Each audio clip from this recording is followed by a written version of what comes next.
Pensa só, dentro de cada célula nossa existe uma cidade microscópica.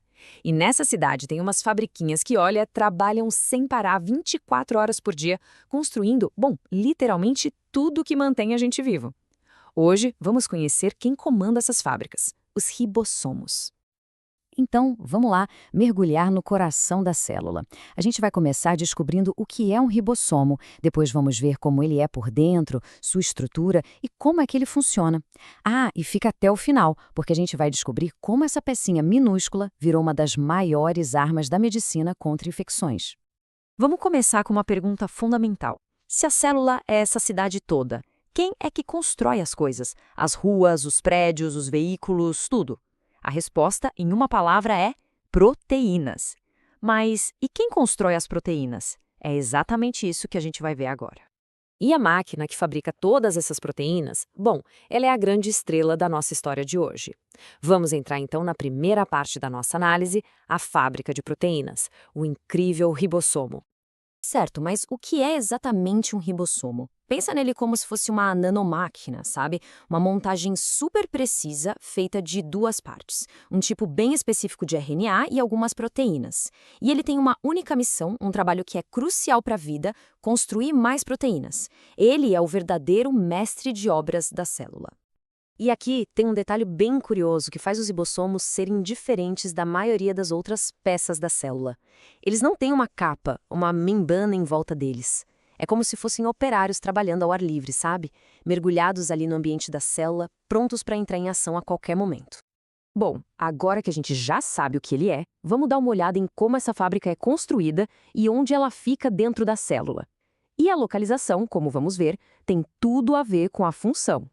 E olha que legal, essa imagem mostra direitinho os dois lugares principais onde essas fábricas trabalham. De um lado, temos os ribossomos, que são tipo freelancers, flutuando livres pela célula, às vezes até em grupo. Do outro lado, tem aqueles que têm um posto fixo, grudados numa estrutura maior, chamada retículo endoplasmático, que, por causa deles, fica com essa aparência meio rugosa. E essa divisão, claro, não é à toa. Os ribossomos que ficam livres ali no citosol, eles produzem as proteínas que vão ser usadas dentro da própria célula.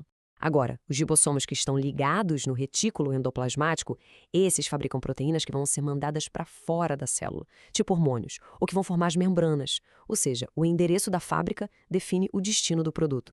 E a estrutura básica dele é bem simples de entender, parece um pão de hambúrguer. Todo ribossomo tem duas partes que se encaixam, uma maior e uma menor. Elas ficam flutuando separadas e só se juntam como as duas metades do pão quando está na hora de montar uma proteína nova. Então vamos para a parte mais interessante. Como é que essa fábrica funciona na prática? A melhor forma de pensar nisso é como uma linha de montagem mesmo. Uma planta é lida e um produto vai sendo montado, peça por peça. O interessante aqui é ver como o processo todo é organizado. Primeiro, a etapa da leitura. O ribossomo lê as instruções que vêm numa molécula chamada RNA mensageiro, o RNM. Depois, a entrega, o RNA transportador, ou RNAT, funciona como um delivery, trazendo o aminoácido certinho que a receita pediu. E, por fim, a montagem. O RNA ribossômico, que faz parte do próprio ribossomo, age como a ferramenta que vai unindo esses aminoácidos e montando a proteína. Agora, um fato muito legal. Nem todas essas fábricas são iguais. Existe uma diferença importantíssima entre os ribossomos de células mais simples, como as de bactérias, e os de células mais complexas, como as nossas. E a diferença no modelo é bem visível. O ribossomo da bactéria, que a gente chama de 70S, é menorzinho, mais simples. O nosso, o 80S, é maior, mais robusto. Esse S é só uma unidade de medida de tamanho e peso. O importante é saber isso. 70S é o pequeno, 80S é o grande. E a diferença não é só no tamanho, não. O ribossomo das bactérias, o procariótico, é feito com umas 55 proteínas diferentes. Já o nosso, o eucariótico, tem por volta de 85. E essa pequena diferença na composição é a chave para uma das maiores revoluções da medicina. E é isso que nos leva à nossa última parte. Vamos conectar toda essa biologia com uma aplicação super prática que salva milhões de vidas todos os dias. Então fica a pergunta no ar. Por que se importar tanto com essa diferença de tamanho, de composição entre essas fábricas celulares? O que, na prática, a gente ganha sabendo disso? A resposta mudou o mundo para sempre. Antibióticos. Essa pequena, minúscula diferença entre os ribossomos é, literalmente, o calcanhar de Aquiles das bactérias. O mecanismo é genial. Olha só. Remédios como a estreptomicina ou a tetraciclina foram desenhados para se ligar e basicamente travar a engrenagem só do ribossomo 70S, o da bactéria. Ao fazer isso, eles simplesmente param a linha de produção de proteínas da bactéria. E aí, sem conseguir fabricar proteínas novas, a bactéria não sobrevive, não se reproduz e a infecção é controlada. Então, o ponto central é esse. Como os nossos ribossomos, os 80S, são diferentes, esses antibióticos passam por eles sem causar nenhum problema.